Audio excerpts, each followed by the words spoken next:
ce matin, et suite à notre message du dimanche passé, et depuis que nous avons, avant même la Cisco, et ensuite après la Cisco, nous voulons aller pas à pas afin que le Dieu de grâce nous visite et nous renouvelle. Et nous avons vu le dimanche passé comment Abraham, le père de la foi, comment il a commencé, comment Dieu a pris ce jeune homme, cet homme païen-là, et l'a amené tout justement à le connaître. Mais nous avons vu aussi qu'il a fallu 24 ans pour Abraham d'entrer dans la réalité donc, de la connaissance de Dieu. Et cela a été vraiment difficile pour lui. Non pas que l'appel de Dieu ne soit pas réel. Non. C'est le fait que le Dieu qu'il a appelé, qu'il a établi, voulait continuer avec Abraham. Voulait qu'Abraham se confie en lui, se repose sur lui. Mais à un moment donné, Abraham a pensé que les 7 bénédictions que Dieu lui a promises étaient de son ressort, de sa capacité. Et en sortant avec joie de son pays, en sortant avec vraiment la paix dans son pays, quelques 24 ans plus tard, on le trouve un homme frustré, un homme abattu, un homme découragé. Non pas que Dieu avait changé, mais non, c'est qu'Abraham voulait faire ce que Dieu seul était capable de faire. C'est qu'Abraham voulait réaliser ce que Dieu seul est capable de réaliser. C'est que Dieu seul était capable de faire quelque chose et que Abraham voulait le faire par sa chair. À la fin, ça a été vraiment quelque chose de difficile pour Abraham. Alors, bien-aimés frères et sœurs, il a fallu que Dieu revienne vers Abraham et lui dise simplement: Abraham, je t'ai dit de partir. La seule chose que je t'ai demandé, c'est de quitter ton pays, de partir. Je ne t'ai pas dit d'accomplir ce que moi j'ai dit je. Est-ce que quand je t'ai dit de partir, est-ce que je t'ai dit tu vas te bénir toi-même, tu vas bénir les nations, tu vas te multiplier toi-même? Il dit non. Qu'est-ce que je t'ai dit? Je te demande seulement de partir. Et quand tu pars, moi maintenant, moi, je vais te bénir. Moi, je vais bénir quiconque te bénira. Je vais rendre ton nom grand. Je vais agir en toi. Mais regarde maintenant ce que tu as créé. Regarde la situation dans laquelle tu te trouves. Abraham était confondu. Et Dieu lui promet un renouveau en lui disant: je vais te montrer comment on fait lorsque Dieu fait une promesse, ou quand Dieu vous parle, qu'est-ce qu'on fait pour réussir, pour entrer dans la victoire. Ce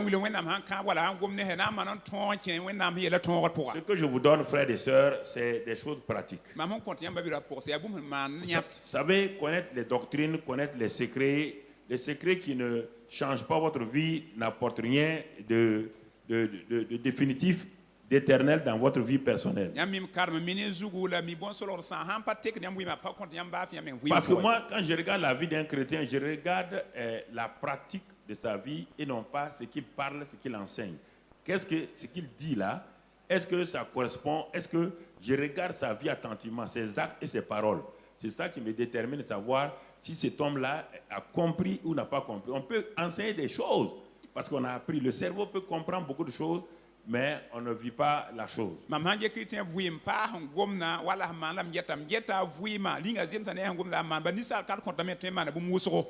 C'est ça qu'Abraham avait fait. Dieu dit maintenant, le secret à toi et à toute ta descendance.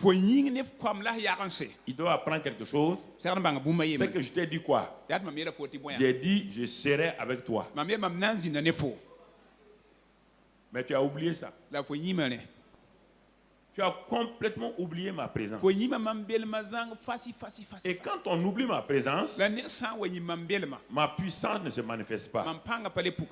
Quand on oublie ma présence, quel que soit ce que vous entreprenez, ça ne produit pas de fruits. Car c'est moi qui produis le vouloir et le faire selon mon bon plaisir. Je suis le producteur. Et vous, vous êtes les porteurs. Vous vous portez les fruits, c'est moi qui les produis. Il dit, regarde comment moi je fais. Et Dieu nous parle ce matin à travers ça. Regarde comment moi je fais. Moi, je suis Dieu. Toi, tu es un être humain. Et quand je dis, je parle sur un être humain, c'est que l'être humain doit savoir que la dimension supérieure doit couvrir la dimension inférieure. L'homme doit savoir qu'il est naturel et qu'il faut le surnaturel. C'est le surnaturel qui permet d'aller plus haut. C'est la loi de l'aérodynamique qui a permis de vaincre la loi de la gravitation. L'avion vole selon la loi de l'aérodynamique et non pas selon la loi de la gravitation. La loi de la gravitation, c'est la loi du péché de la chair. Ça n'apporte pas de victoire. Ça apporte une vie chrétienne et religieuse. On va à l'église, mais notre vie n'a pas changé. Et nous sommes incapables de la changer. Parce que celui qui produit la vie là, c'est lui seul. Jésus a dit, je suis la vie.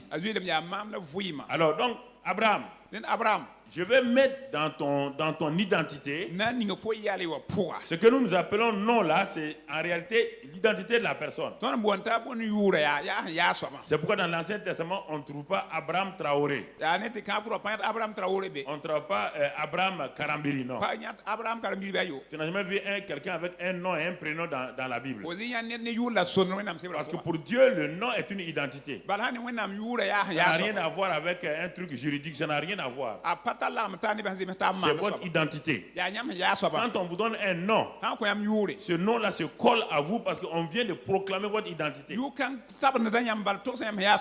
que Rebecca a dit que son enfant s'appelle Jacob, l'enfant ne pouvait plus rien faire. Malgré les bénédictions que Dieu avait pour lui, il ne pouvait rien faire. Parce que son nom, son identité, lui créait un problème. Et qu'est-ce qui s'est passé? Mon frère, ma soeur, il a fallu que le Dieu supérieur rencontre Jacob et lui enlève cette identité-là en lui donnant une nouvelle identité que nous appelons non. Dès qu'il a dit Israël, il dit maintenant rentre dans ta victoire. C'est ça qui s'est passé avec Abraham. Tant qu'il avait ce nom Abraham donné par son père, tu veux dire un père élevé, un père potentiel. Et toute sa vie il sera un père potentiel mais sans avoir un enfant. Il ne peut pas avoir d'enfant. Parce qu'on n'a pas dit père réel établi, on dit père potentiel. On ne sait pas à quel moment ce potentiel-là va devenir une réalité. Alors c'est pourquoi quand Dieu est venu vers Abraham, Dieu dit je vais changer. Il dit il a ouvert le nom d'Abraham. Ce nom-là avait 5 lettres. En français c'est 5 lettres. Mais en hébreu ce n'est pas cela. En hébreu c'est un mystère que Dieu va faire. Même en français. Donc Dieu a ouvert ce nom-là. Ce nom limité à Abraham là. Et Dieu est venu ajouter en français une seule lettre qu'on appelle H. Abraham. Abraham. Et ce H là, qui en hébreu a une autre prononciation, ça fait quoi? Comme Jacob qui est devenu Israël. Abraham est devenu Abraham. Ça veut dire que maintenant, dans l'identité d'Abraham, se trouve une autre personne qui a mis son identité. Et cette personne étant supérieure à Abraham. Alors, cette personne est capable de réaliser ce que le père d'Abraham lui avait dit. Le père lui avait dit, tu seras un père élevé. Mais jamais il n'a eu un enfant avec sa femme Sarah. Maintenant, Dieu lui dit, tu es établi père d'une multitude. Et à ce moment-là, malgré sa faiblesse, malgré sa vieillesse, son incapacité, sans effort, on voit Isaac venir à l'existence. On voit le rire venir dans la vie. On voit un changement venir dans la vie. Quelle merveille. Quelle merveille, frère. Alors, c'est ça la vie chrétienne. Jésus dit, je suis venu pour apporter la vie en abondance. Ça veut dire quoi? C'est-à-dire que vous êtes une société de morts. Vous êtes un peuple de morts. Et je suis la vie. Il n'est pas venu créer une religion. Il est venu apporter la vie. Étant la vie, il faut qu'il te donne une identité nouvelle. L'identité par laquelle tu es né de ton père, ta mère, une identité de mort, d'échec. Et tu as hérité les vaines manières. Et c'est pourquoi nous commettons les mêmes choses que nos pères. Mais notre Père céleste, quand il met son identité en nous, nous devenons une nouvelle création. Et en devenant une nouvelle création, il va maintenant prendre le relais. Ce qu'on n'a pas pu accomplir, nous devenons le partenaire de Dieu. Nous devenons le co-ouvrier de Dieu. Alors qu'avant, on était le directeur général de notre vie. Dieu dit maintenant, tu quittes la place de direction générale. Tu deviens un co-ouvrier simplement. Et tu vas voir ce que tu vas faire. Si tu acceptes cette position de co-ouvrier là, tu vas voir comment je vais t'élever. Mais si tu es directeur général, tu vas voir où tu vas terminer. C'est le secret de la vie chrétienne. Lorsqu'on est en collaboration, on est en partenariat avec Dieu. Lorsqu'on laisse Dieu insuffler sa vie en nous, il insuffle en même temps sa sagesse, il insuffle sa sanctification, il insuffle sa victoire, il insuffle toutes les grandes choses. Et en ce moment-là, la grâce de Dieu se manifeste. Mon frère et ma soeur, il est important que nous comprenions ces vérités. Alors, je voudrais que nous puissions comprendre, parce que Dieu est en train de nous révéler pourquoi toutes ces choses-là. Alors, ce matin, nous allons poursuivre dans cette lignée-là. Et notre titre ce matin, Christ, notre victoire et notre repos. Christ, notre victoire et notre repos. Christ est ta victoire et ton repos. Rentre dans cette proclamation au nom de Christ Jésus. Rentre dans cette révélation au nom de Christ Jésus. Que cette révélation transforme ta vie totalement. C'est cela, frères et sœurs. De même que Dieu a dit à Abraham El Shaddai. Nous, notre El Shaddai, c'est Christ, et le tout suffisant. Le Christ inclusif. Le Christ qui est en nous. Et le Christ tout suffisant. Tout suffisant en toutes choses. Il peut tout. Il a tout. Il est tout. Tout vient par lui, pour lui et avec lui. C'est ça le secret. C'est ça le secret. Alors, puisqu'on parle de victoire et de repos, quand on parle de victoire et de repos, ça veut dire qu'il y a une guerre. Ça veut dire qu'il y a une agitation. Qu'est-ce qui agite l'homme? Qu'est-ce qui fait la guerre à l'homme? Regardons quelques grands hommes de Dieu qui ont eu des problèmes. Et regardons leurs cris. L'homme est toujours l'homme. L'homme n'a pas changé. Il n'y a rien de nouveau sous le soleil. Regardons un des grands hommes qui a crié, un homme que Dieu a présenté, il s'appelle Job. Job 3, 26. Job, voilà ce qu'il dit. Je n'ai ni tranquillité ni paix, ni repos Et le trouble s'est emparé de moi. Regardez le cri de ce grand homme. Parce que mon frère, ma soeur, il n'a pas réalisé que Dieu, il avait un Dieu purement extérieur. Un Dieu dont il avait la crainte. Un Dieu qu'il voulait servir pour qu'il n'ait pas de problème. Mais il n'a pas su reconnaître ce Dieu-là. Puisque c'est tout ce qu'il dit là, c'est ce que Dieu est. Regardez, reprends le verset. Qu'est-ce qu'il dit? Dieu est tranquillité. Mais lui n'a pas de tranquillité. Dieu est paix. Oui ou non? Lui n'a pas. Dieu est paix, oui ou non? Lui n'a pas la paix. Dieu est repos. Lui n'est pas repos. Ça veut dire quoi? Dieu est absent de sa vie. Il faisait de grandes choses sans Dieu. Ce que nous allons voir ce matin. Vouloir faire de grandes choses sans Dieu, ça vous amène à une dépression, à une illusion, à une déception, à un découragement. Quoi qui que vous soyez. Vous faites semblant, vous allez courir, allez dire aux gens, dans les villages, non, faites ça. Vous êtes déjà, vous êtes vaincus. Ce n'est pas le fait d'aller faire des grandes choses dans les villages, dans les villes qui n'ont. Je n'ai ni tranquillité. Dieu est tranquille. Lui n'a pas ça. S'il n'a pas de tranquillité, il n'a pas Dieu. Oui ou non? Dieu est paix. Lui n'a pas de paix. Ça veut dire que lui est Dieu. Ne marche pas ça. Dieu est repos. Lui n'a pas de repos.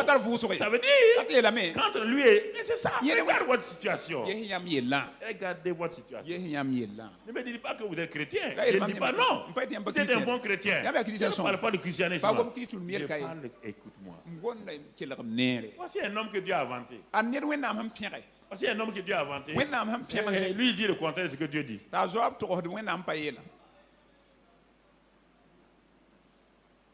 C'est pourquoi à la fin, il dit quoi? J'avais entendu parler de... mais je ne te connaissais pas. Mais maintenant, mes oreilles tombent. Pour la première fois, toi et moi, on rentre en contact. Et j'ai le repos maintenant. Regardez comment Job rentre dans le repos. Il rentre dans le repos quand? Quand Dieu a commencé à lui parler sévèrement. Sévèrement. Dieu lui a posé la question.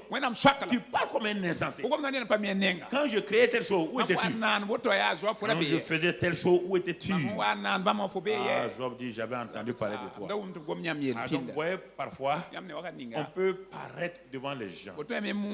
Quand les gens sont agités, ils bavardent trop. Quand les gens sont agités, quand vous voyez quelqu'un qui diffame, qui ment, il est agité. Un homme de repos ne diffame pas. Il est dans le repos. Pourquoi il va diffamer les gens? Pourquoi il va se promener parler des gens? Non, il est dans le repos. Il n'aime pas entendre les choses que non, l'autre a dit ça, l'autre est comme ça. Non.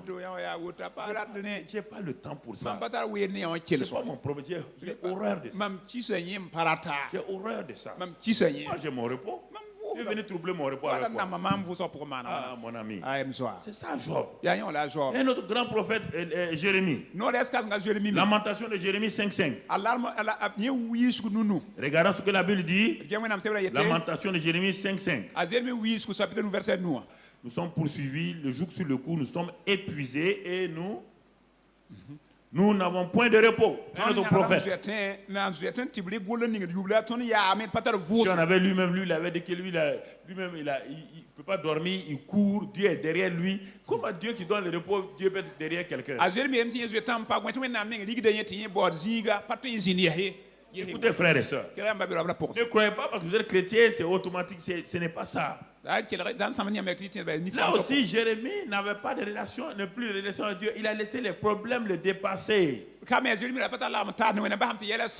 vous laissez vos problèmes personnels, familiaux, professionnels vous dépasser, quoi que vous vouliez ou pas, vous allez commencer à vivre comme ça. Que vous voulez ou pas, vous allez vivre comme ça. Tout le monde vous agace.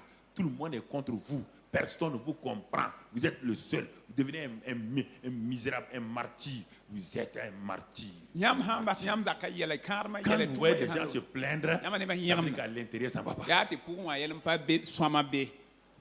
Lui, il est au dehors. Qu'est-ce qu'il peut faire pour troubler ma paix intérieure?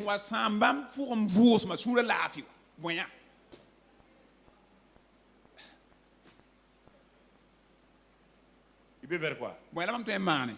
Si je ne suis pas troublé. Si je ne suis pas troublé. Quand le feu trouve de l'eau quelque part, on a beau mettre le feu là, ça va marcher? Hein? Mais s'il y a le feu, on envoie le feu, ça fait quoi? Si tu es troublé, tu as du feu en toi. C'est pourquoi tout feu extérieur vient amplifier ton feu intérieur.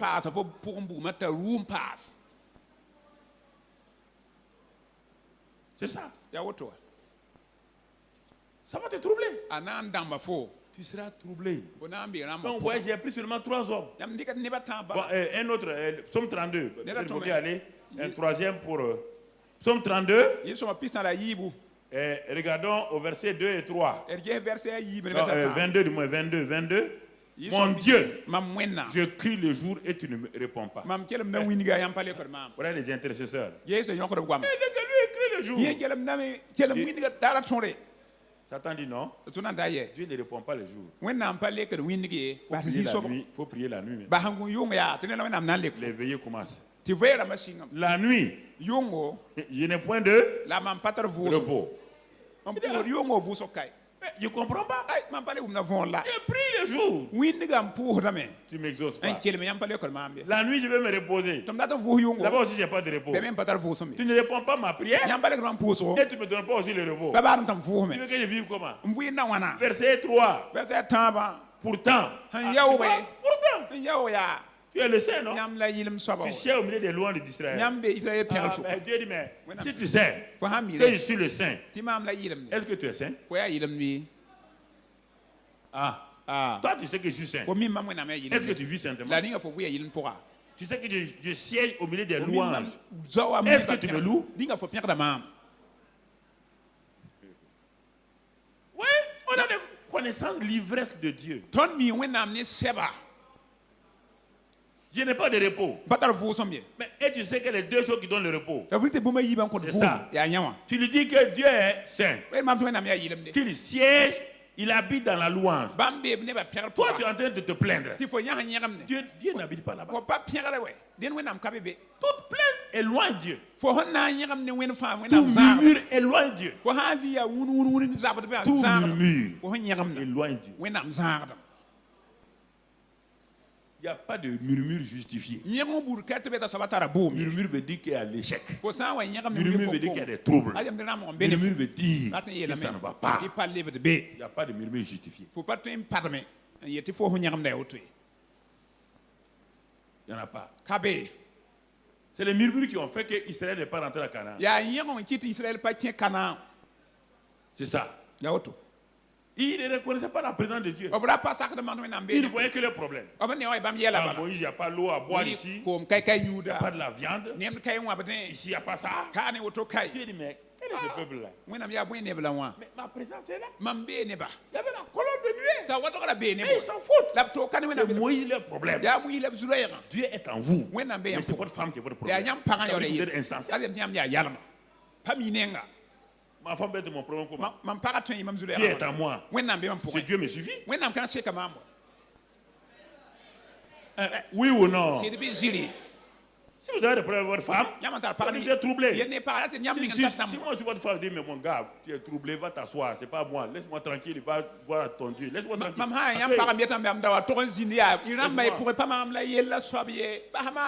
résoudre ton problème à ton Dieu.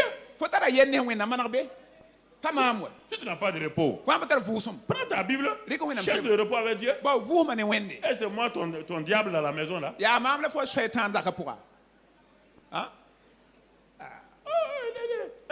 Écoutez, il n'y a pas quelqu'un qui peut trouver quelqu'un.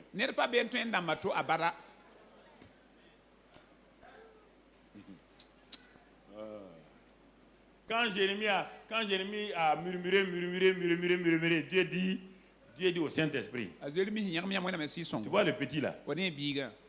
Qu'est-ce que je lui ai dit?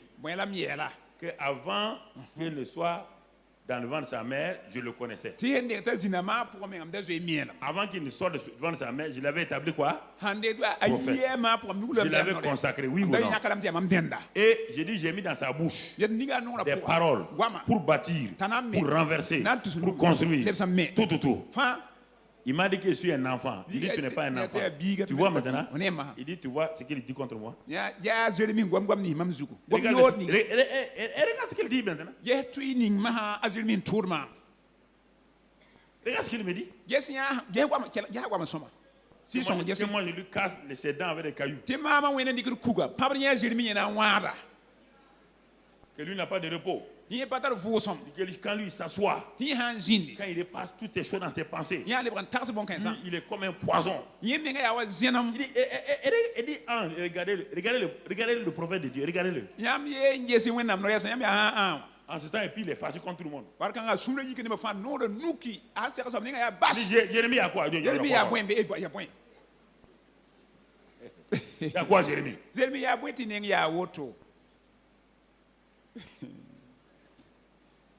Est-ce que Dieu lui a dit quelque chose? Un jour, il s'est assis. Il dit, voici ce que je vais. Repasser où? Dans moi? Si vous ne repassez pas les choses dans votre cœur, vous faites ce que vous voulez là, vous allez vous éloigner de Dieu. Voici ce que je vais réparer dans mon cœur. Les bontés de Dieu, ses compassions ne sont pas. Elle se renouvelle. Quand il a dit ça là, il n'a pas changé. Mais Dieu dit, pour que tu n'oublies jamais ça, on ne mettra pas dans le livre de Jérémie, on va mettre dans le livre Lamentation de Jérémie. Votre propre vie, vos propres paroles, vos attitudes, écrivez un livre qui est en dehors du livre de Dieu pour votre vie. Dieu a un livre pour votre vie. Mais vous-même, vous pouvez écrire un livre hors sujet que Dieu ne peut pas mettre dans votre vie parce que c'est un livre hors sujet. Vos paroles, vos actes vont faire que quand vous allez arriver au ciel, là, Dieu va vous montrer le second livre. Il dit, regardez le livre que j'ai prévu. Mais toi, tu as écrit un autre livre avec ta vie, tes paroles, frères et sœurs. Tu as écrit un autre livre avec tes paroles, tes propres attitudes. Et quand je regarde ça, il y a plusieurs livres. Dans la Bible, il y a plusieurs livres.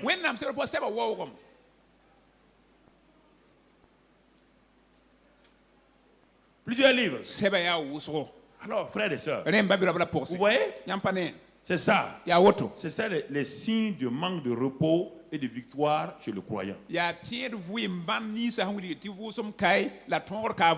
l'inquiétude, le trouble, la frustration, l'agitation, la détresse. Quelle en est la raison principale? On a déjà dit les trois là.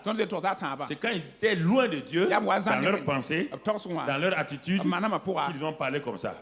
Mais quand ils sont tous revenus, quand Job est revenu, tranquillité, prospérité. Quand Jérémie est revenu, tranquillité, paix. Quand David est revenu, prospérité, paix. Quelle est la raison pour nous aujourd'hui? Pourquoi nous sommes assez inquiets? Pourquoi nous sommes frustrés et agités? La raison principale, c'est Jérémie 2, verset 13. Quand Jérémie parlait, il ne savait pas que lui-même il allait avoir des problèmes. Dans Jérémie 2, là, Jérémie a parlé. Mais il ne savait pas que plus tard, lui-même, il aurait des problèmes avec ce verset-là. Jérémie 2, la raison principale, on nous le dit dans Jérémie 2, verset 13. Qu'est-ce qui est écrit là-bas? Mon frère, il est écrit ceci. Car mon peuple a commis un double péché. Ils m'ont abandonné, moi, qui suis une source d'eau vive, pour se creuser des citernes crevassées qui ne retiennent pas l'eau. La raison principale de ce que tu es agité, tu n'as pas la paix. Dieu dit, il dit double péché. Les péchés principaux, mon frère, ce n'est pas d'abord les œuvres de péché, les œuvres de la chair de Galates 5, c'est d'abord abandonner Dieu. Refuser de se reposer sur lui. Et maintenant faire quoi? Commencer soi-même à creuser des citernes. Creuser, je vais faire, on va faire ça. On va faire tel projet. Dieu dit, tu es en train de creuser des citernes crevassées. Parce que quand tu m'abandonnes, tout ce que tu fais là est en dehors du plan de Dieu. Toi, tu crois que c'est des bonnes choses que tu fais. C'est en dehors du plan de Dieu. C'est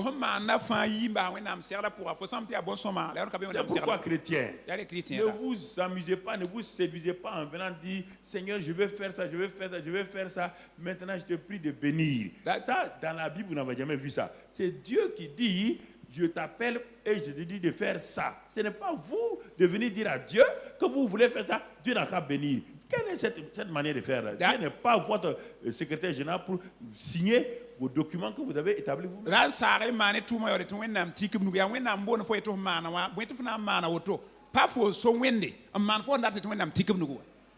Dieu nous donne le moyen le plus simple. Il dit, je viens habiter en toi pour te montrer comment tu seras béni, comment tu seras prospère. Non, on laisse la voix de Dieu, on crée. Il dit, ils m'ont abandonné, moi, une source. Alors, quelle est la différence entre la source et une citerne? La source, c'est un homme qui l'a fait. C'est un homme qui invente la source. Voilà. Elle dépend du créateur qui a créé la terre. Mais les citernes, c'est quoi? C'est le résultat de quoi? Des efforts humains. Quelles sont les citernes que tu as creusées? Ça ne marche pas. C'est des citernes creusées, crevassées. Il y a beaucoup de domaines. Il y a beaucoup de domaines. Dieu commence avec une sœur. Elle commence à vendre du riz. Et Dieu fait, je prends un exemple comme ça, Dieu fait prospérer sa vente de riz. Parce que Dieu a vu que cette femme-là, c'est par ce moyen qu'il va bénir sa famille. Elle fait ça. Vous la voyez 3 ans, elle a ouvert maintenant des rôtisseries. Elle a ouvert d'autres choses. Parce qu'elle croit que le succès qu'elle a là peut s'étendre à n'importe quel. Elle croit que c'est son succès à elle. Elle veut l'attendre à beaucoup de choses. Quand elle fait ça maintenant, ça va commencer à faire quoi? À devenir un fardeau pour son projet principal. Et le projet principal va commencer à rentrer sous l'eau. Est-ce que vous comprenez? Il y a beaucoup de choses que vous avez décidées. La chose qui, sans votre effort, Dieu a posé la main dessus pour vous faire réussir, c'est ça qui vient de Dieu.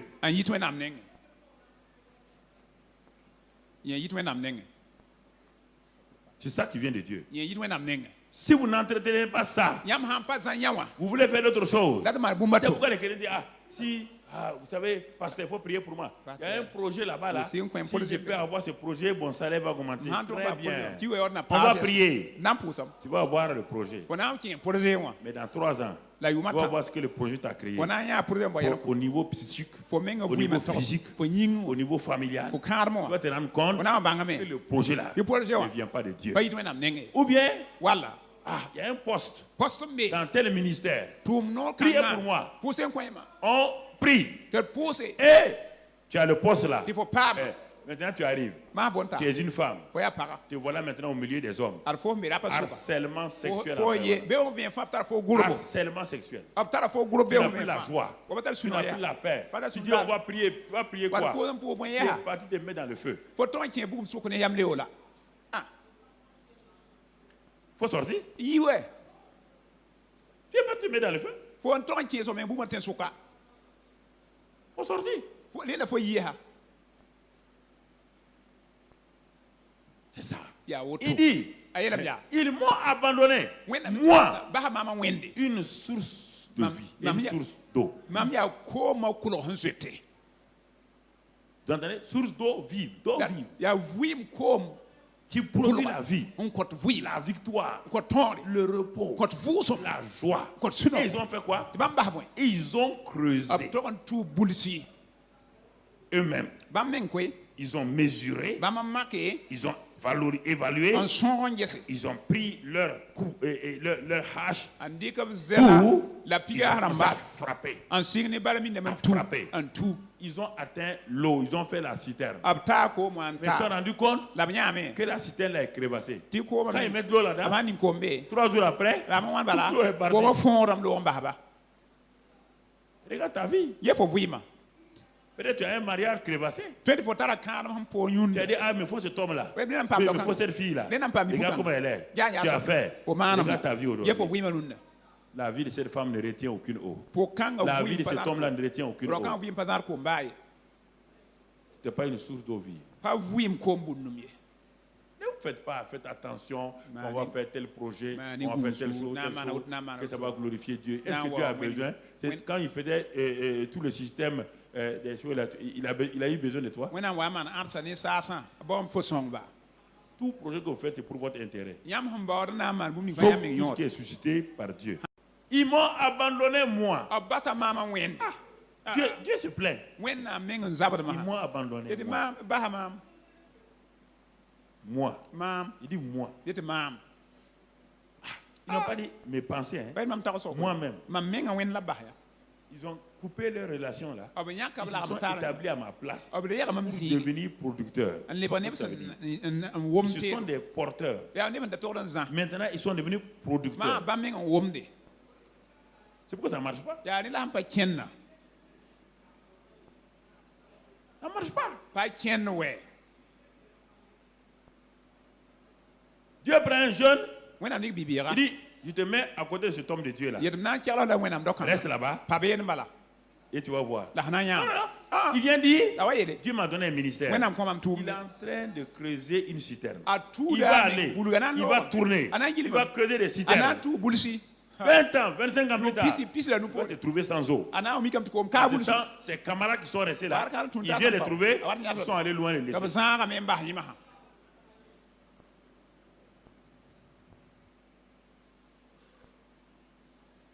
C'est ça que Dieu dit. Quelles sont les citernes? Alors, que faut-il faire alors? J'ai dit à Dieu, mais qu'est-ce qu'il faut faire? Il m'a dit, mais la Bible répond à la Bible.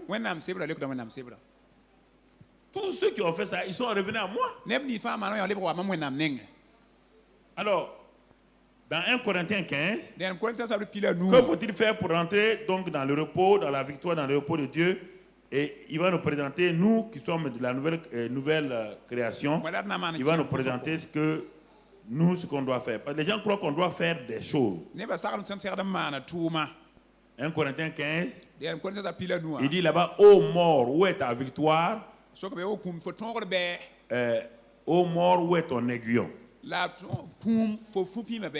L'aiguillon, maintenant le verset qui suit est important. L'aiguillon de la mort, c'est le péché. C'est-à-dire, il n'y a pas de mort sans péché. Ni mort spirituelle, ni mort physique, ni mort d'aucun projet, ni mort de votre avenir, sans péché. C'est le péché qui est l'aiguillon, c'est l'excitateur, le provocateur de la mort. Deuxièmement, maintenant, le péché, d'où le péché détient sa puissance. On dit la loi. Ça veut dire quoi? Le péché détient sa puissance de la loi, ça veut dire quoi? La loi, on ne parle pas de la loi de Moïse. Ça veut dire quoi? Chaque fois que tu dis tu vas faire ça, c'est ça qu'on appelle la loi. La loi dit tu, je. La grâce dit moi, Dieu, j'ai fini. Rentre dans mon repos. La loi. Donc la puissance du péché, c'est toutes tes actions, tes bonnes intentions là. Tout ce que tu veux faire là. Hein? C'est pourquoi tu n'as pas vu dans Romains 7. Paul dit, ce que je vais faire, je vois que je ne peux pas. J'ai essayé de faire le bien, je ne peux pas. Chaque fois, ce qu'il veut faire là, le péché est attaché. Il dit, le péché est dans moi. Il dit, malheur à moi, misérable que je suis, qui va me délivrer? Il me répond, Jésus-Christ. Jésus-Christ est ta solution. Paul, c'est mieux pour toi. Abandonne tout ça là. La puissance de la mort, c'est le péché. La puissance du péché, c'est la loi. Alors, comment on va s'en sortir? Regarde le verset qui suit. Mais grâce soit rendue à Dieu qui nous donne la victoire par notre Seigneur Jésus-Christ. Vous n'avez pas compris. Sinon, vous allez crier. On a dit jeûne et prière. Il y a jeûne et prière ici.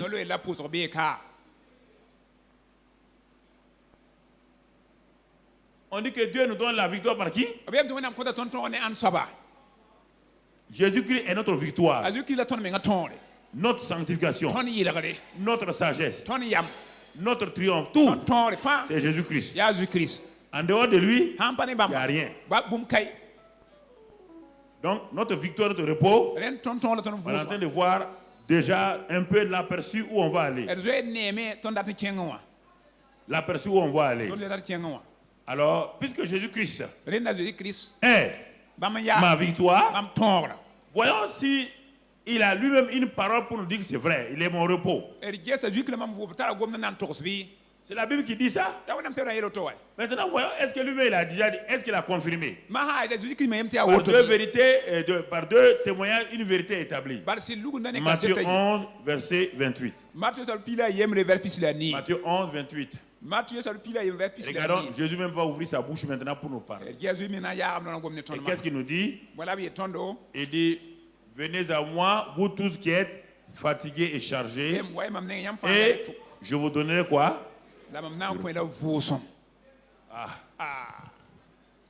Écoutez-moi, frères et sœurs. Écoutez-moi.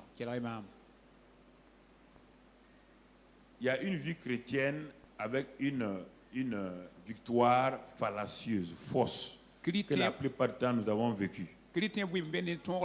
Apparemment, c'est des cris, mais en réalité, en bas, il y a un poison là-dedans. Mais la vraie victoire, la véritable qui apporte le repos, c'est celle que nous avons en Jésus-Christ. Ça veut dire quoi? Jésus-Christ est où? Il est au dehors? Il est où?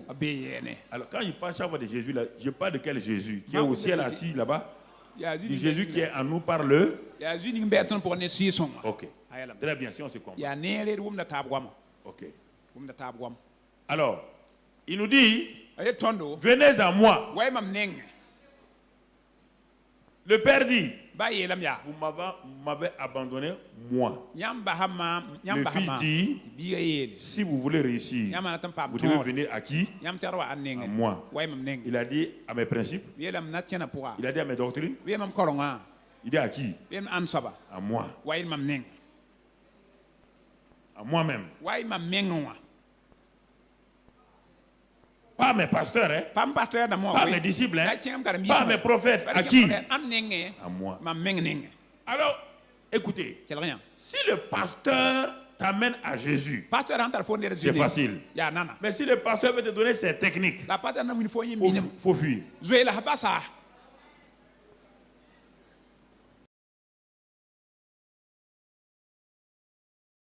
On va voir un exemple ce matin dans Luc 9. Luc 9. Luc 9.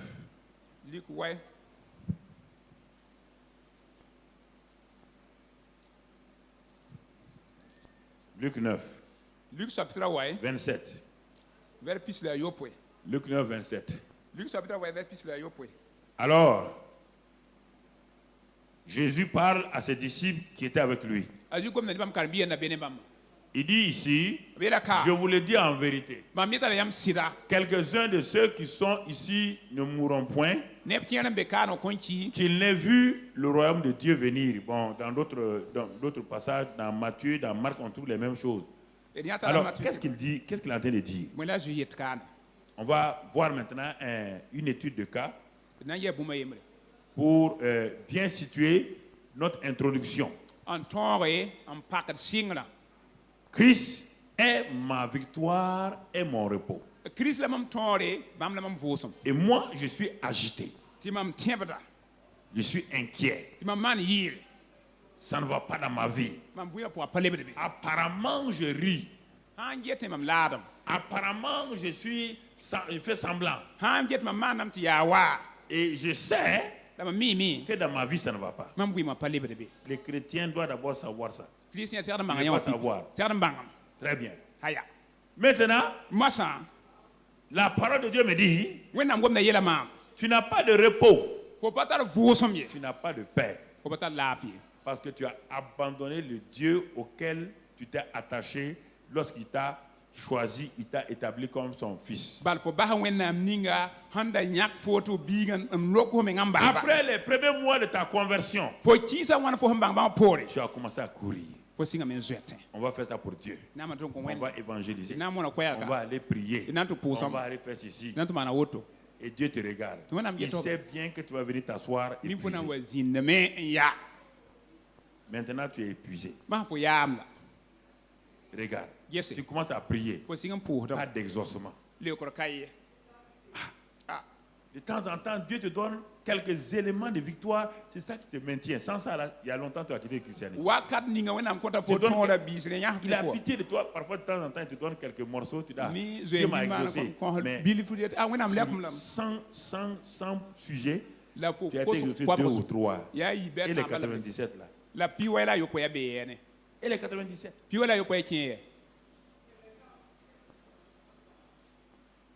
Bon, maintenant, la seule chose que tu attends, c'est le paradis. Au moins, bon, Dieu, si je n'arrive pas, au moins le paradis, là, je ne vais pas le manquer. Un misérable qui attend le paradis. Ce n'est pas que tu es misérable, c'est-à-dire que tu es misérable par ta manière de faire. Et la seule chose qui te tient à cœur, bon, quand on va mourir, on va aller au paradis. On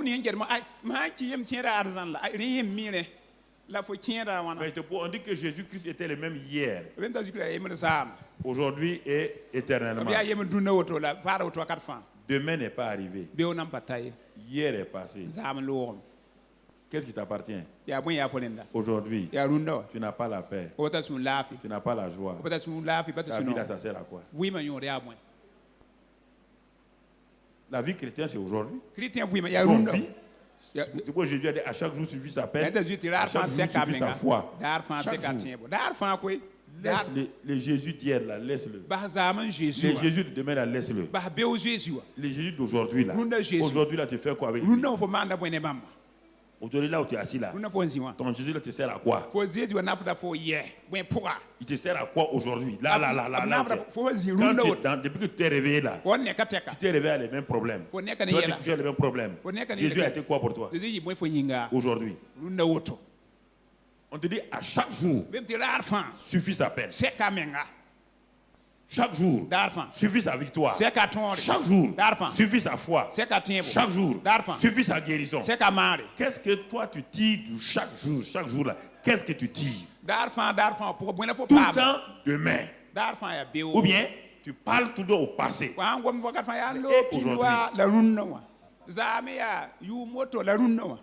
Et aujourd'hui. Et aujourd'hui.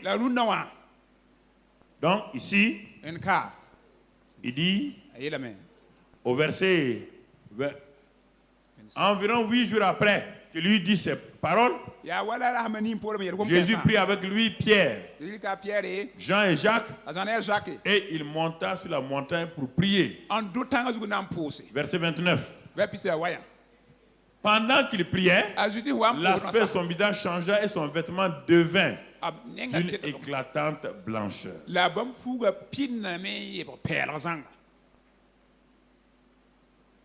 Il dit, quelques-uns, parmi les 12 là, on ne compte pas les milliers qui sont derrière. Ils ne mourront pas sans avoir vu le règne de Dieu se manifester. Dans un autre passage, dans sa puissance.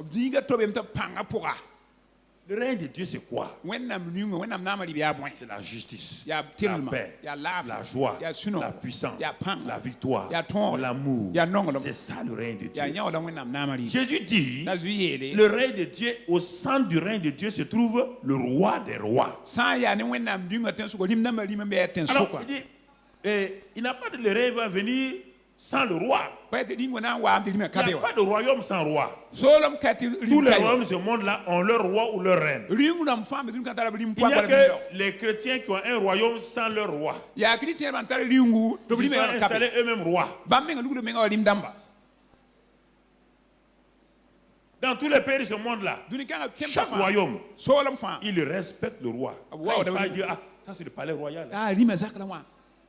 Quand le roi sort, non, nous sommes les seuls. On a un roi et son palais. C'est notre corps. Et on prend ce corps-là, on en fait ce qu'on veut. On fait nos caprices. Est-ce qu'il y a un seul citoyen de ce pays-là, des pays où il y a le royaume, qui ose attaquer le palais royal, qui ose vilipender le palais royal, qui ose mettre n'importe quoi dans le palais royal? Alors, si ce n'est pas les chrétiens, c'est le seul peuple qui maltraite son roi et le palais royal. Ton corps est le palais royal. Regarde ce que tu mets là-dedans. Regarde ce que ta bouche dit. Est-ce qu'au palais royal, on parle au hasard? Est-ce que dans le palais royal, on peut insulter quelqu'un dans le palais royal? Tu déshonores le roi.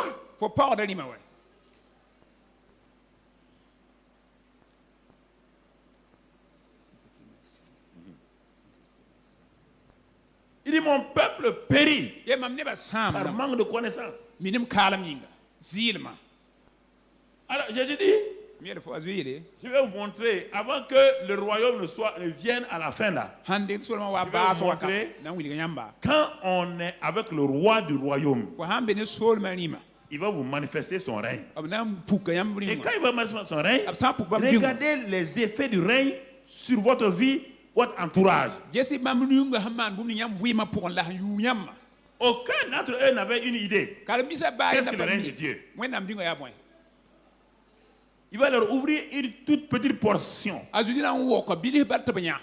Et regardons, puisque nous sommes dans Luc 9, maintenant, pour nous permettre d'aller de l'avant, et Jésus est monté pour prier. Alors, quand il est monté pour prier, il priait qui? Le Père. Il priait le Père. Et les 3 disciples qu'il a amenés, il les a amenés seuls. Le règne de Dieu se manifeste quand tu t'enfermes dans le lieu secret avec Dieu. Quand tu t'enfermes dans le lieu secret, dans la prière du lieu secret, dans l'atmosphère du lieu secret, on te dit dans Matthieu 6 que le Père est là, dans le secret. Et c'est toi, c'est ta prière qui va faire manifester le Père. Et quand le Père est manifesté, l'effet va se venir sur toi et tous ceux qui sont autour. C'est pourquoi quand je vous parle de prière, là, je vous parle de la bonne manière de prier. Je ne parle pas que la prière n'est pas bonne. La bonne manière. Bon, il est parti. Jésus aimait prier sur les montagnes. Les montagnes représentent la présence de Dieu, la puissance de Dieu. Il les a pris dans son lieu secret de prière. Et il a commencé à prier. Chaque fois que Jésus prie, quelque chose se passe. À Gethsemane, il a prié. Regarde ce qui s'est passé. Partout il prie. Il y a quelque chose. Il prie. Le royaume se manifeste d'une manière ou d'une autre. D'une manière ou d'une autre. Alors, bien-aimés frères et sœurs, quand il a prié, Pierre, Jean et Jacques ont vu quelque chose. Brusquement, la présence du royaume commence à se manifester.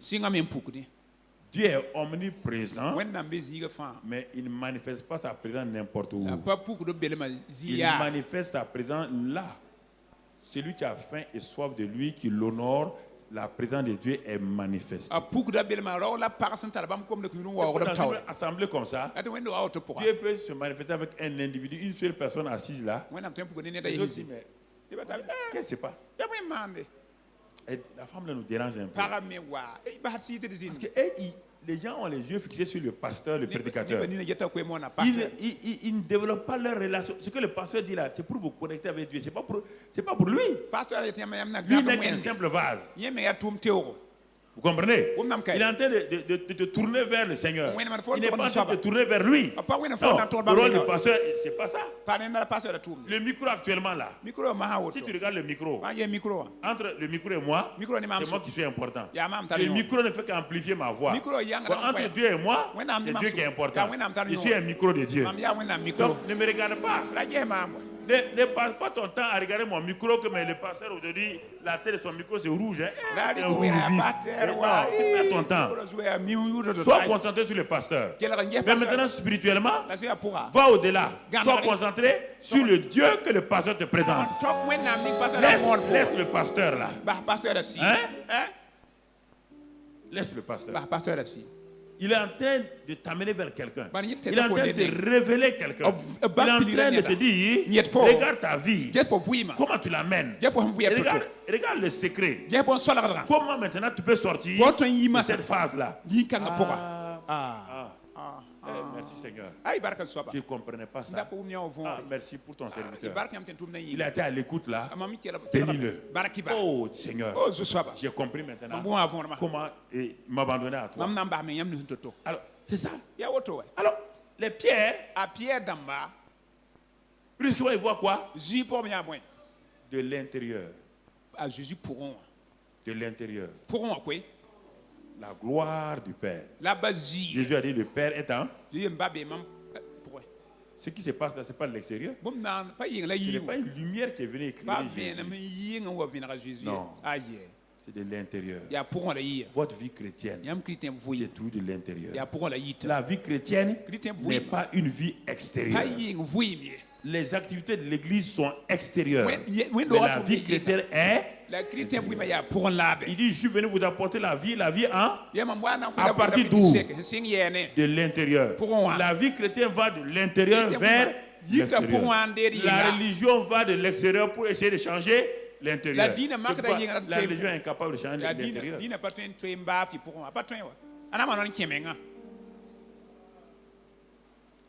Puisqu'ils n'ont pas vu quelque chose, ils ont vu brusquement le visage. C'est-à-dire qu'ils ont vu quelque chose rentrer. Ils ont vu que quelque chose sortait de Jésus. Son visage est devenu, a commencé à avoir un reflet. Jusqu'à ce que ses habits soient quoi? Soient brillants. C'est ça qui s'est passé à Moïse. Quand Moïse montait sur la montagne, c'était un simple homme. Quand il descendait, la gloire de Dieu était sur lui. Quand on se tient dans la présence de Dieu, n'allez pas chez Dieu pour être des mendiants. Ne passez pas votre temps, Seigneur, fais ça, fais mourir mes ennemis, fais donne-moi ceci ou cela. Si vos ennemis meurent là, avec qui vous allez causer?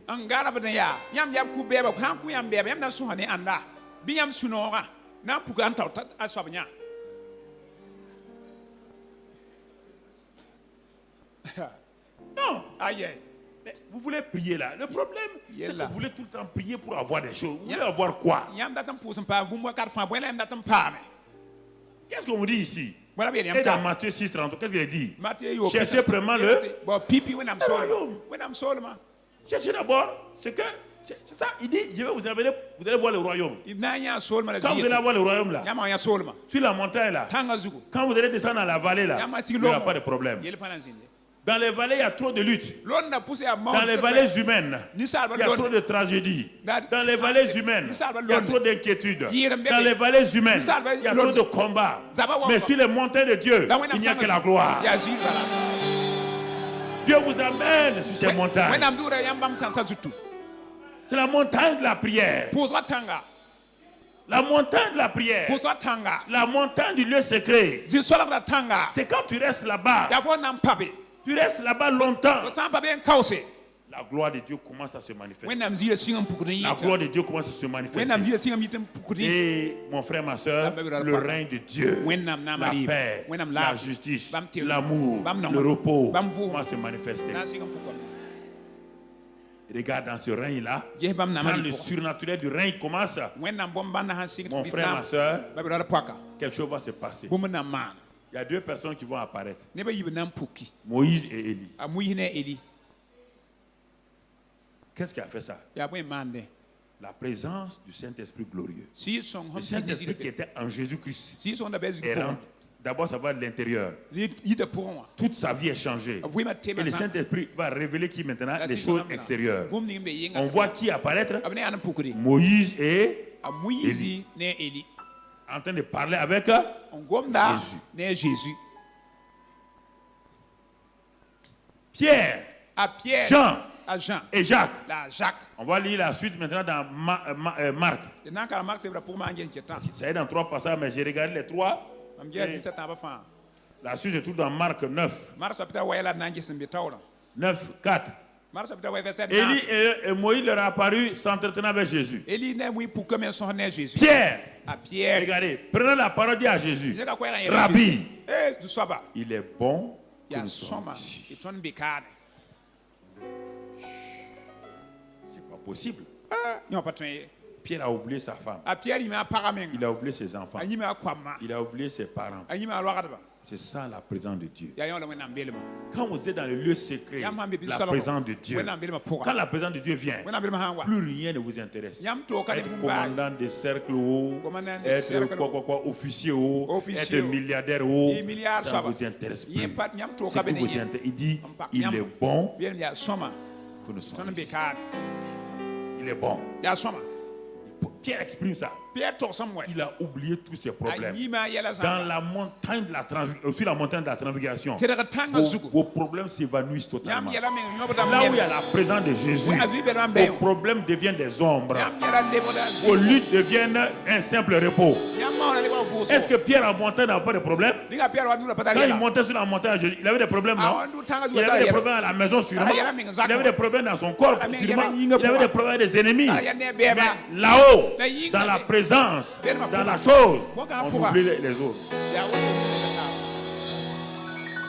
Oh Seigneur. Oh, parle à leur cœur. On oublie. On n'est pas préoccupé. C'est ce que Mina t'a dit sur moi au Genève. On n'est pas préoccupé. C'est ce que je fais aux gens. On n'est pas préoccupé. Si je vais réussir demain ou pas. Il dit, il est bon que nous soyons. C'est pas fini. La suite. Il dit, dressons 3 tentes. Une pour toi, une pour Moïse et une pour Élie. Est-ce qu'il veut descendre encore? La vallée, c'est difficile. La vallée des problèmes là. La vallée des êtres humains là. La vallée des églises locales là. C'est difficile à vivre. La vallée là, c'est l'église locale. Il y a des tiraillements, des jalousies, des mesquineries. Pierre a dit, Seigneur, laissons les gens en bas là-bas. Laissons ici. Et Jésus lui dit, mais tu dis de dresser 3 tentes. Une pour moi, une pour Élie, une pour Moïse. Et vous? Il n'y a pas de problème. Non, on n'a pas besoin de tente. Non. Ta présence là, c'est une tente pour nous. Ta présence est une tente pour nous. Alléluia.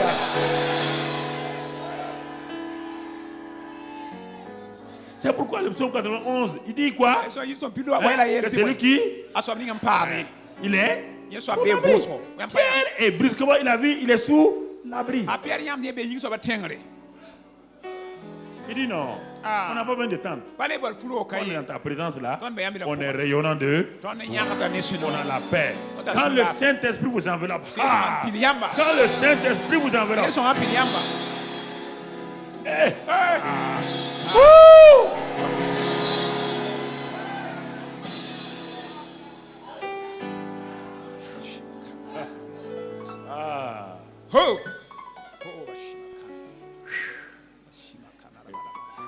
Il y a une présence forte ici. Tout cet endroit-là, il y a une présence forte.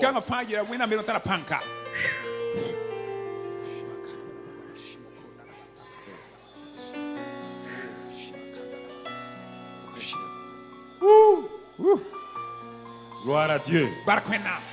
Gloire à Dieu. Gloire à Dieu. Il dit dressons 3 tentes. 3 tentes. Ça suffit.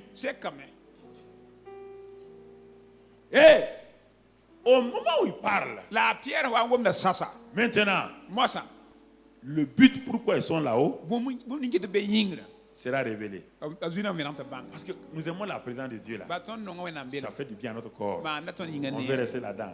Dieu dit non, c'est pas le but. Ça c'est pour vous montrer que c'est bon. Mais ce n'est pas le but. C'est pas le but. Le but c'est autre chose. En ce moment, la voix du Père retentit. Quand il a mis l'accent, il a mis tout sur le Fils. Il a fait venir Élie. Il a fait venir Moïse. C'est pour montrer l'importance du Fils. Il ne faut pas oublier ça. Hein? Il a fait venir les deux figures de proue de l'Ancien Testament. Concernant les signes, les prodiges, les miracles, c'est qui? Élie. Concernant la loi et tout, c'est qui? Il fait venir les deux là. Chacun. Un à la droite, un à la gauche. Il veut révéler qui est Jésus. Écoutez-moi, il veut révéler qui est Jésus. Élie et Jésus sont en train de parler. Élie et Moïse sont en train de parler à Jésus. Brusquement, la voix du Père vient. Dit celui-ci est mon fils. Hein, en qui j'ai mis tout moi. Et puis il dit maintenant, écoutez-le. Écoutez-le. Quand il a dit écoutez-le, une nuée est venue couvrir. Quand la nuée a disparu, il était qui? Jésus seul. Jésus a avalé qui? Élie. Il a avalé qui? Alors pourquoi vous continuez à faire Élie et Moïse? Élie et Moïse sont en qui? Il les a avalés. Jésus est le tout en tout. Il est l'alpha et l'oméga. Il est l'alpha et l'oméga. Il est l'alpha et l'oméga. C'est pas possible. Moi, il dit, mais Pierre, mais comment il a fait? Tellement où le Père dit, celui-ci est mon fils. Moïse n'est pas son fils. Élie n'est pas son fils. Même le grandeur, ce n'est pas important. Celui qui est important, c'est celui du milieu. C'est le fils. Et il dit maintenant, écoutez-le. Est-ce que nous l'écoutons? Voilà. Est-ce que nous l'écoutons? Il a avalé la loi. C'est pourquoi il a dit dans Colossiens 2, qu'est-ce qu'il a dit là-bas? Que tout ce qui nous condamnait là, les ordonnances là, il a fait quoi? Il a tout accompli. C'est ça Moïse, il a avalé Moïse. Il a avalé Élie. Voilà Élie passe. Jésus seul. Jésus me temps. Pas de concurrent. Ne mets pas un concurrent avec Jésus. Ton pasteur ne peut pas être avec Jésus. Nous tous nous sommes un. Et Jésus est un. Voilà. Ne compare aucun homme à Jésus. Aucun. Laisse Jésus grandir seulement en toi. Laisse-le s'élever en toi. Écoute-moi mon frère. Écoute-moi ma soeur. Jésus vous connaît. Jésus est actuellement en train de passer. Je vous assure, c'est la vérité. Il est en train de passer au milieu de cette assemblée là. Je ne vous mens pas. Il passe actuellement. Laissez-le vous toucher simplement. Dis Seigneur, ne passe pas sans me toucher. Ne passe pas trop loin de moi.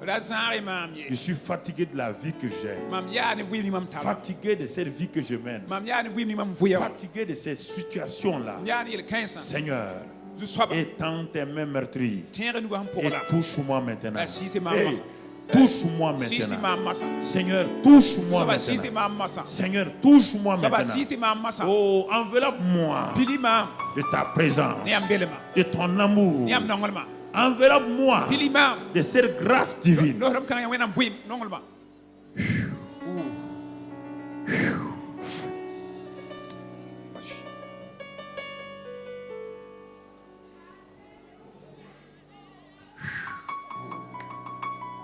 Oh. Oh. Laissez cette présence divine qui est là. Laissez-la pénétrer. Cette présence divine, elle va jusqu'à la cellule amour là-bas, cellule sagesse. Même ceux qui sont dans la cour, cette présence divine.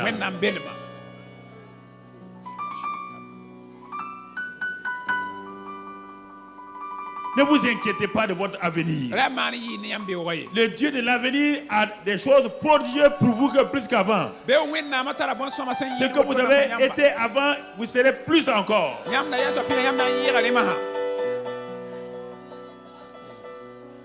Laisse-le ce matin te renouveler. Laisse-le te donner son repos. Laisse-le guérir ton âme. Laisse-le guérir tes blessures. Les blessures d'enfance, il les guérit maintenant. Tu n'as pas été reconnu par ta mère, il te guérit maintenant, fille. Il te restaure maintenant. Il te bénit maintenant. Tu as été abandonné. Il te relève. Il te restaure. Le Seigneur ne t'a pas abandonné. Il ne t'abandonne pas. Fille de Dieu, le Seigneur t'aime. Il sèche tes larmes ce matin. Il sèche tes larmes ce matin. Il sèche tes larmes ce matin. Le Seigneur sèche tes larmes ce matin. Papa. Papa. Je demande à 2 évangélistes de venir là.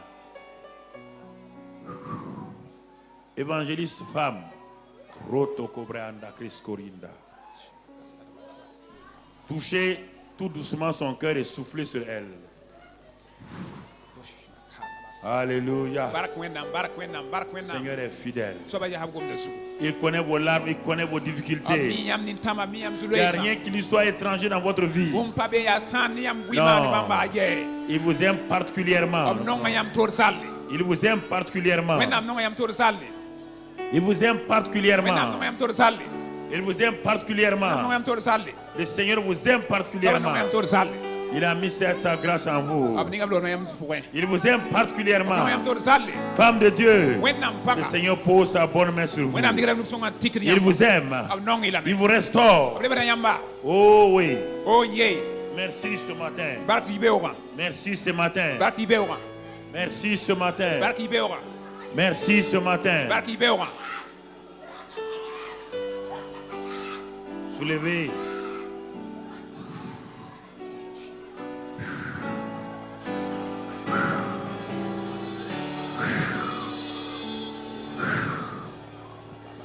Diaconesse de Dieu. Le Seigneur a quelque chose de merveilleux. Il va commencer une grâce avec toi.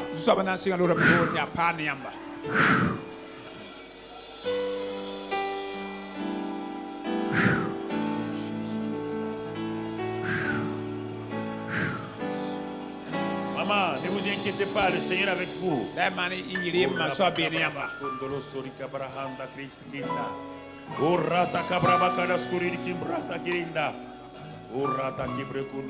Ces enfants qui sont présentés ce matin-là sont des enfants spéciaux. Dieu va poser une main puissante sur ces enfants-là d'une façon nouvelle. Maman, vous serez étonné de voir vos enfants grandir spécialement. Quand vous allez venir là-bas, je vais poser les mains. La grâce de Dieu va les envahir. Alléluia. Oh, my de Kondoros. Alléluia. Gloire à Dieu. Gloire à Dieu. Gloire à Dieu. Gloire à Dieu. Gloire à Dieu. Gloire à Dieu. Gloire à Dieu. Merci Seigneur.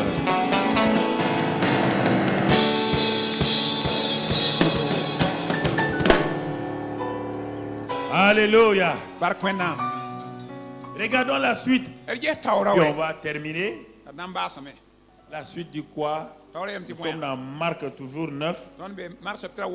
Maintenant, nous sommes au verset Et comme ils descendaient de la montagne, on va sauter, on va aller. Ils sont descendus de la montagne. Maintenant, ils ont quitté la manifestation du règne de Dieu. Ils vont descendre dans la vallée. Dans la vallée de Baka, dans la vallée des larmes. La vallée de Baka, ça veut dire la vallée des larmes. Ils sont arrivés dans cette vallée-là. Verset 9. C'est ça qu'il vient de présenter. On va sauter au verset 14. 14. Lorsqu'ils furent arrivés près des disciples, ils virent autour d'eux une grande foule et des scribes qui discutaient avec eux. Est-ce que sur la montagne, il y a eu discussion là-bas? Est-ce que sur la montagne, il y avait tiraillement? La présence de qui était là-bas? Jésus. Dans la vallée, est-ce qu'il y avait Jésus?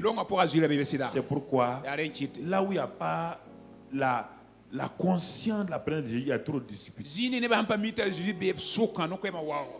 Ils sont en train de discuter. Quand nous oublions d'être conscients de sa présence dans le foyer, c'est les disputes inutiles. Deux personnes, chacun a Jésus en lui. Et vous bagarrez.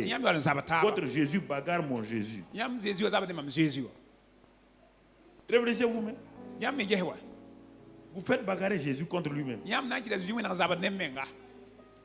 Jésus est dans ta femme. Il est en toi. Et le Jésus qui est en toi, il bagarre le Jésus qui est.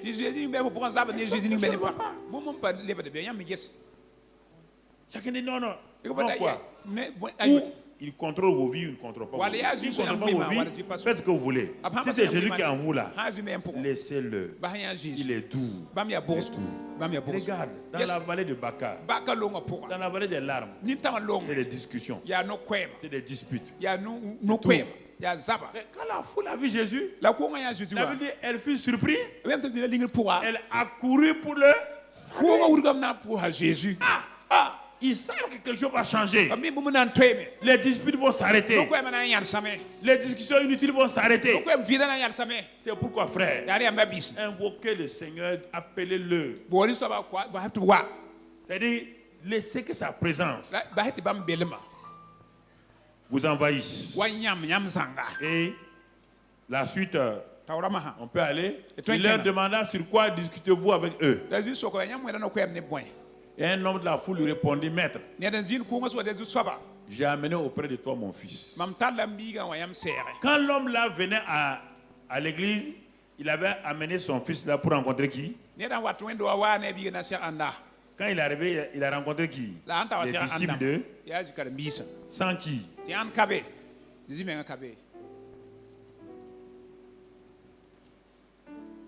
Il a rencontré les disciples de Jésus sans Jésus. Alors que lui venait pour amener son fils à qui?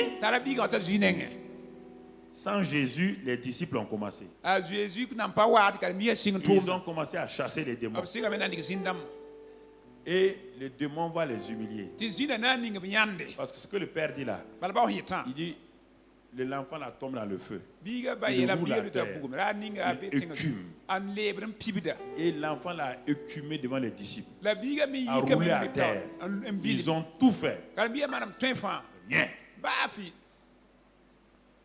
Ils étaient arrêtés, découragés. C'est pour dès que la foule a vu Jésus, elle a accouru. Notre but, ce que le Seigneur m'a dit, apprends, réapprends à me montrer à mon peuple. Il faut que mon peuple là, ils apprennent à courir vers moi. Ils n'ont pas à courir derrière les hommes de Dieu. Si moi je ne suis pas avec l'homme de Dieu, tout ce qu'il va faire là, il va faire des techniques. Ça ne marchera pas. Ça ne marchera pas. Il va faire des techniques. Il va produire des choses. Mais ça ne marche pas. Révèle, sois un révélateur.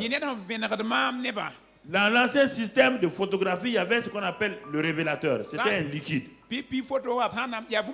Quand on a pris les pellicules, comment on appelle ça? Le négatif. Ils vont dans la salle là pour mettre dans quoi? dans le liquide. Mais quand il montait le négatif, là, tu peux voir photo. Il y a la photo là-dedans. Mais qu'est-ce qu'elle allait faire? C'est le révélateur. Au bout de quelque temps, le photographe rentre. Il vient causer avec toi. Est-ce qu'il est en train de faire des efforts? Après, il va sortir ta photo. Il vient te montrer ta photo. Qu'est-ce qui s'est passé? C'est ça Jésus. Notre rôle est de prendre les gens dans leur négatif, les donner à Jésus. Il va enlever le négatif. Il va faire apparaître leur vraie identité. Il va faire apparaître leur vraie identité. Ce n'est pas notre rôle de faire autre chose que de prendre les gens dans leur incapacité, dans leur impuissance, dans leur tour. On n'a pas d'autre chose. Il dit sans moi, vous ne pouvez rien. Abraham, 24 ans de lutte, sans moi. Et regarde, je suis venu. Un an seulement, Sarah, la vieille, a un enfant. Entre toi et moi, il y a une différence. Il fallait me laisser. Si tu m'avais laissé, depuis 24 ans là, tu avais déjà 12 enfants. Il dit, mais c'est pas bon, c'est pas un problème. On va aller comme ça. Dieu ne juge personne. Mais à condition que tu te jettes dans ses bras. Ne te retiens pas. Ne donne pas un pied à Dieu, laissez-le. Tu donnes un pied à Dieu. Dieu va prendre ton pied au sérieux. Et tu auras problème. Et tu vas voir comment tu vas souffrir. Viens ici. Tu es solide. Donne-moi ton pied droit. Bon, marche maintenant. Marche, avance. Tu peux avancer. Vous donnez un seul pied à Dieu et vous voulez avancer. Il veut faire avancer avec un seul pied. Vous gardez votre pied droit et vous dites à Dieu, je te donne mon pied gauche. Ok, marche avec ça. Il y a un danger derrière toi, tu peux courir. Donne tes deux pieds à Dieu. Après tes deux pieds, donne ton ventre. Donne ton alimentation. Donne ta marche. Donne ta pensée. Donne ton cœur. Donne ta oreille. Donne tes yeux. Donne ta bouche. Donne tout à Dieu. Donne tout à Dieu. Si tu donnes tout à Dieu, Dieu aussi te donne son tout. Il te donne son tout. Seigneur, donne-nous de comprendre ça. Oui, lisons pour terminer. Il dit quoi? La suite. On n'a pas pu les chasser. Les disciples ont tout essayé. Jésus appelle quoi? Il dit race incrédule. Regardez ce mot-là. C'est pas une insulte. Il parle à qui? C'est les disciples. Les disciples sont-ils des croyants, oui ou non? Croire et foi, c'est deux choses différentes. Ce sont des croyants qui ont essayé de chasser les démons. S'il n'était pas croyant, il n'avait même pas essayé de chasser les démons. Le Père n'étant pas un croyant, il n'a pas cherché. En tant que croyant, nous voulons chasser les démons. Mais sans la foi de Dieu, sans la source de la foi qui est Jésus, c'est ça qui fait notre problème. La croyance seule ne peut pas. Croire en Dieu, ça ne peut pas. Ceux qui tuent les gens la croient en Dieu. Ceux qui ont posé les bombes là disent qu'ils croient en Dieu. On dit les démons croient en Dieu. Mais regardez, ça ne change pas. Arrêtez de croire en Dieu si vous ne voulez pas aller plus loin. Croire en Dieu est une chose. Mais avoir la foi de Dieu est une autre chose. Jésus leur dit, race incrédule. Il dit, jusqu'à quand serai-je avec vous? Jusqu'à quand vous supporterez? Il dit d'abord, jusqu'à quand serai-je avec vous? Donc, c'est ma présence qui compte, oui ou non? Quand ma présence est là, je vais vous supporter, oui ou non? Alors, vous allez comprendre que quand ma présence est là, c'est ce qui va se passer. Qu'est-ce qu'on a dit? Matthieu 11, 28. Venez à moi, vous tous qui êtes. Alors, c'est pas ce que Jésus va faire. Termine la phrase vers la phrase là. Amenez-le. Moi. Venez à moi. moi. Amenez-le moi. Qui? L'enfant maltraité par Satan. L'enfant contrôlé par Satan. Le père fatigué. Amenez-le moi. Pas à quelqu'un d'autre. À moi-même. Jésus dit venez à moi. Vous tous qui êtes fatigués. Venez à moi, ça veut dire quoi? C'est là où tu es assis actuellement. Tu dis je suis fatigué. Fatigué, j'ai tout essayé. J'ai essayé la prière. J'ai essayé le jeûne. Ma vie ne change pas. J'ai tout essayé. C'est des bonnes choses. Ce que les disciples ont fait, c'est une bonne chose. J'ai tout essayé. Ça ne marche pas. Mais c'est Jésus. C'est Jésus. C'est Jésus la solution. C'est pas ce que tu fais. Jette-toi dans ses bras. Quand un enfant ne peut rien, il y a un bâtiment qui était en feu. On amène les meilleurs pompiers de la ville. À Chicago. Les meilleurs pompiers de la ville. Et il y avait un enfant qui était au 2e étage. Les pompiers ont dit à l'enfant, allez à la fenêtre, saute. Il dit pas question. Il regarde. Ils ont mis, tu sais, ils ont des grandes tentes là, des des tapis. Ils tiennent ça. Ils ont des enfants de se jeter. La foule était là. Les caméramans étaient là. L'enfant dit non. Après l'enfant dit, est-ce qu'il y a papa? Est-ce que papa est là? En temps, papa était loin. On a acheté le papa, il est venu. Quand papa est venu, il a dit son nom. Il dit Jerry. Je suis là. Il dit tu es là, papa. Il n'y a pas de problème. Il a fermé les yeux. Il a plongé. Il n'a pas plongé dans la tente, il a plongé dans les bras de papa. Alors plonge-toi dans les bras de papa. Plonge-toi dans les bras du Saint-Esprit. Du Saint-Esprit. Je ne peux rien faire. Je me livre en tes mains. Je me livre en tes mains. J'abdique.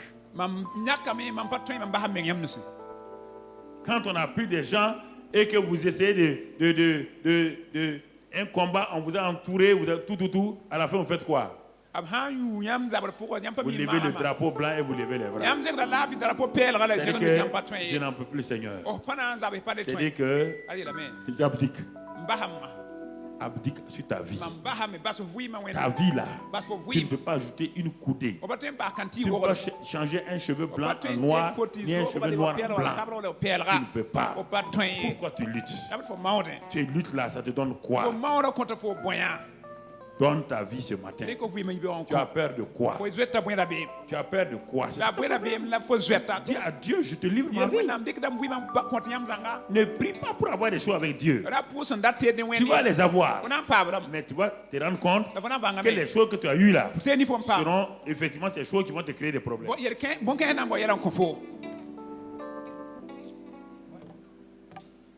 comprends? Et Jésus leur dit, mon frère, verset 19-20,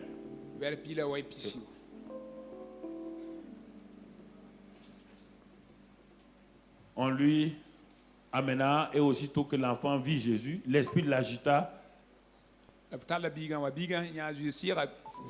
Les disciples ont parlé à l'esprit, l'esprit a bougé. Hein? Quand l'esprit a vu Jésus, il avait peur. Donc l'esprit a peur de qui?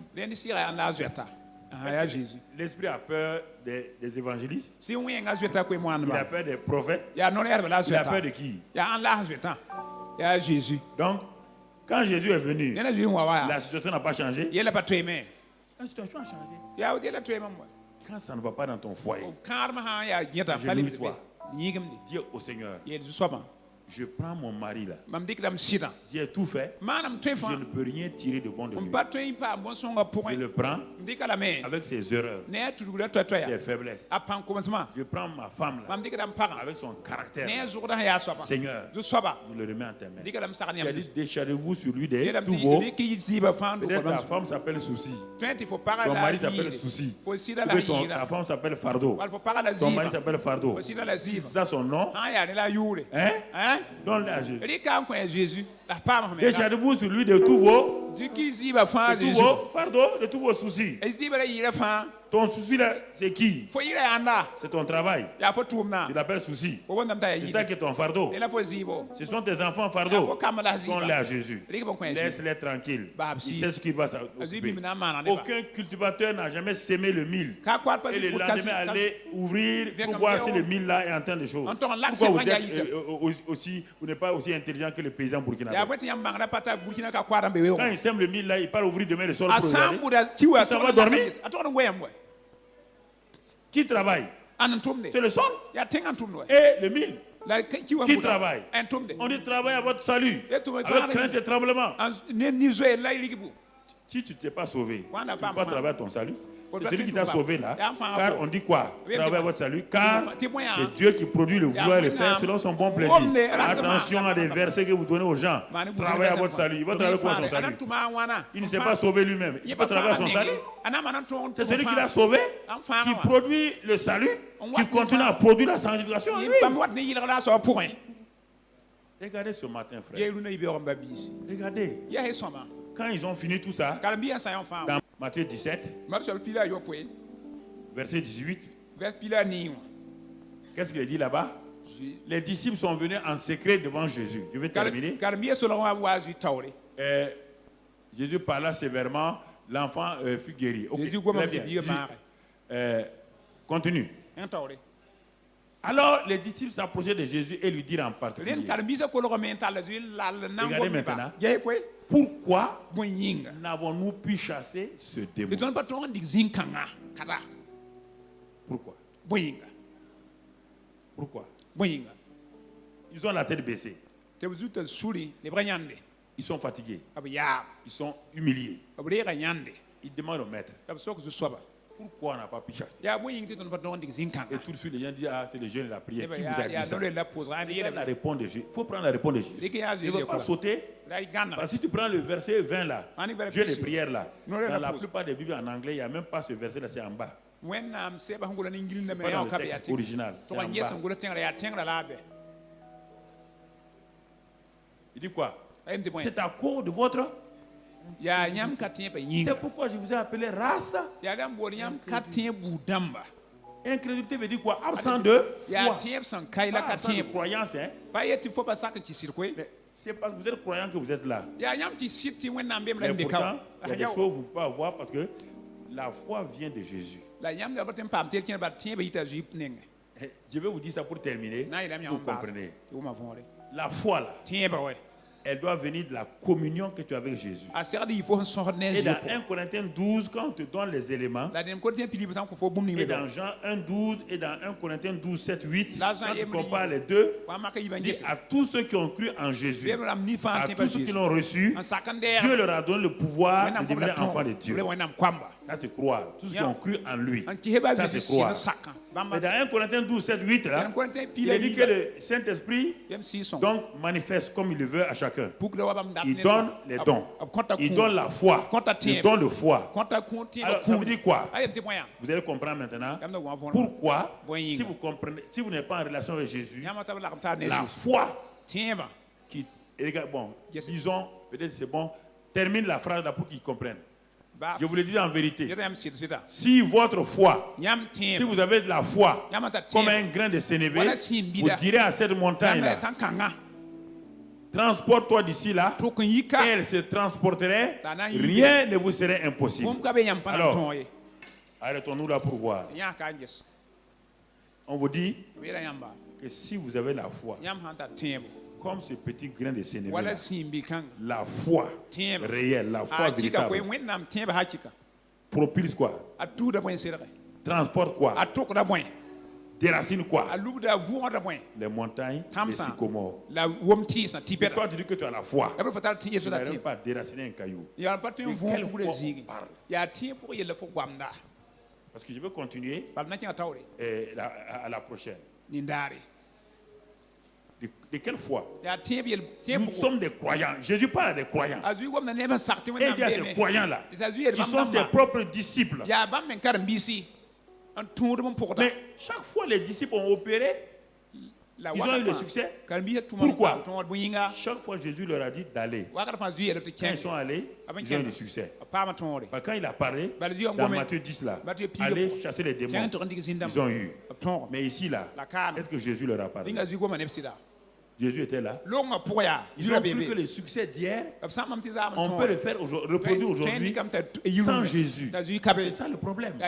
C'est pourquoi, frères et sœurs, quand tu es découragé, tu demandes à Jésus de venir à ton secours et il manifeste la foi. Tout de suite, il y a un miracle. Demain, toi, tu ne demandes plus à Jésus, tu veux faire la même chose. Il y a un échec. Pas la foi. Écoute-moi maintenant. Le don de foi là. Il y a la foi que Dieu vous donne quand vous êtes chrétien. Cette foi-là, c'est pour te permettre, on dit le juste vit par là. Ça, c'est pour te permettre de vivre. Mais le don de foi qui transporte les montagnes, ce n'est pas de ça qu'on parle. Jésus dit ici à des gens qui ont cette foi-là pour marcher dans la foi-là, qui, comme Abraham, il était le père de la foi. Mais dans Genèse 17, là, pour avoir l'enfant, Dieu lui a donné sa propre. Il te pose, si tu ne crois pas à ça, c'est ce que je ne crois pas. Si toi tu avais la foi qui transporte les montagnes là, à ta disposition, l'hôpital Yalgado serait là. Il y aurait un malade dans la ville là. Si je pouvais utiliser la foi comme je veux, ça va aller. Hein?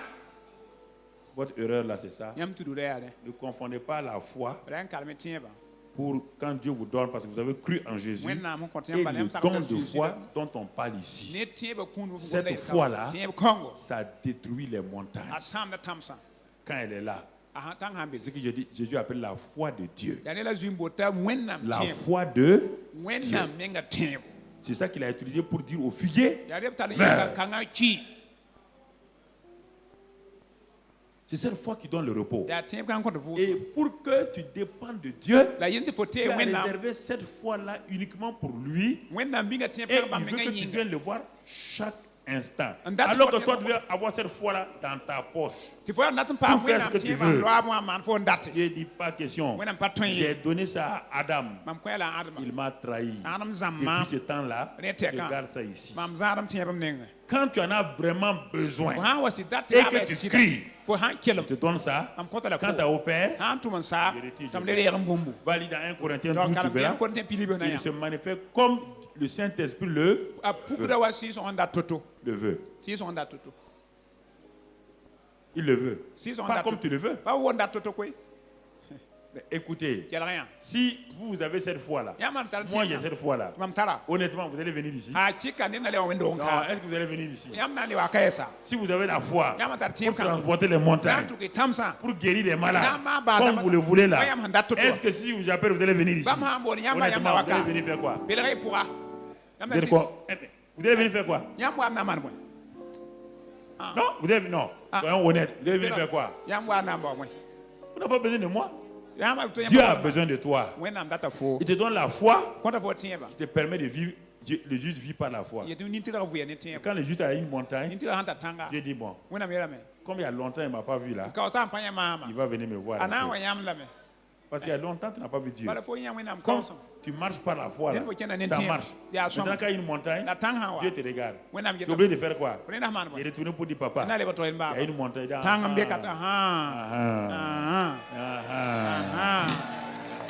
Ah bon. Maintenant tu sais que j'existe. Depuis 3 mois là, tu marches. Maintenant il y a une montagne, tu viens. Lève ta main. Dis avec moi, Seigneur. Je te remercie ce matin. Parce que le don de foi, tu le manifestes en moi. Parce que mes montagnes sont nombreuses. Sans ce don de foi, il est impossible que je puisse opérer. Mais ce matin, j'ai découvert que chaque fois, devant mes montagnes, j'ai besoin de retourner à toi. J'ai besoin de te remettre mes montagnes. J'ai besoin de me décharger de mes fardeaux, de mes soucis. J'ai besoin de réaliser que rien n'était impossible. Et que cette foi-là est liée à Jésus. Et si Jésus est en moi, c'est pourquoi, Père, je te remercie ce matin. Parce que Christ en moi, c'est le tout suffisant. C'est le tout puissant. Christ en moi, c'est la solution divine. Christ en moi, c'est la victoire. Christ en moi, c'est la guérison. Christ en moi, c'est la prospérité. Christ en moi, Seigneur, je ne veux plus me soucier. Je veux marcher en dépendant de toi. J'entre dans le repos de Dieu. J'accepte maintenant ce Christ-là. Alors, mets ta main sur ton cœur. Ne prie plus. Ne prie plus. Excellent Père. Tu vois ces hommes et ces femmes, ici ou bien à la télévision ou à Internet, qui ont posé leurs mains sur leur cœur. Ils ont réalisé qu'ils ont besoin de ton repos, de ta victoire. Ils l'ont cherché par tous les moyens. Ils ont cherché la victoire sur le péché, la victoire sur la maladie. Ils ont cherché le repos dans leur âme, remplis d'inquiétude, rejetés, blessés. Mais ce matin, ils ont découvert que c'est Jésus, que tout est lié à Jésus. Et ce matin, Père, je prie que maintenant, le Saint-Esprit révèle ce Christ glorieux qui est leur solution, qui est leur paix, qui est leur assurance, qui est leur certitude. Que ce matin, quiconque quitte ce temps de communion, de culte, aille dans la paix, transportant ce Christ de paix, transportant ce Christ de joie, ce Christ de victoire, qu'il rentre dans sa victoire, dans sa paix, dans sa guérison, que son corps soit rétabli. Car le Christ inclusif, le Christ tout suffisant, là où il est, il manifeste l'esprit de vie et la maladie s'en va. Le cancer s'en va. Le diabète s'en va. Le sida s'en va. Toutes les maladies s'en vont au nom de Christ Jésus. Parce que Christ est là. Leur tempête s'apaise. Les rivières se calment. Les murailles tombent. Parce que Christ est là. Merci Père pour cette présence de Christ là dans tes enfants. Ils découvrent cela, qu'ils dépendent de ce Christ à tout moment, qu'ils ne cherchent pas à se débrouiller par eux-mêmes, qu'ils s'appuient sur la présence de Christ. Merci Père, au nom de Christ Jésus, recevez cette révélation. Recevez cette révélation. Recevez cette révélation. Recevez-la au nom de Christ Jésus. Amen. Asseyez-vous dans la présence du Seigneur.